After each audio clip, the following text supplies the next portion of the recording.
కష్టం అనేది ఈ జన్మకు అనివార్యం. ఇప్పుడు చూడండి, ఎవరన్నా ఒక స్వామి అప్పులు తీరాలని దీక్ష వేసి ఉంటాడు అనుకుందాం, డబ్బులు రావాలని దీక్ష వేశాడు అనుకుందాం. ఇప్పుడు ఇన్ఫోసిస్ చీఫ్ డాక్టర్ సుధామూర్తి వాళ్ళ భర్త రోజు వాళ్ళ ఇంట్లో మరకత శివలింగానికి అభిషేకం చేస్తారు. కోట్ల సంపద ఉంది, కోట్ల సంపద ఉంది వాళ్ళకు. మరి వాళ్ళు ఎందుకు పూజలు చేస్తున్నారు? మనమేమో డబ్బుల కోసం పూజలు చేస్తాం. వాళ్ళకు డబ్బులు మస్తున్నాయి, కానీ ఎందుకు పూజ చేస్తారు?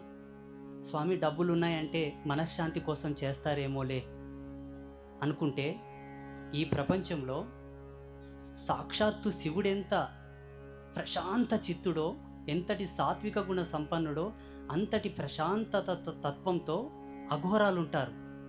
అఘోరాలు చాలా ప్రశాంతంగా ఉంటారు. మరి అఘోరాలు ఎందుకు పూజ చేస్తారు? అఘోరాలు ఎందుకు శివుని ధ్యానం చేస్తారు?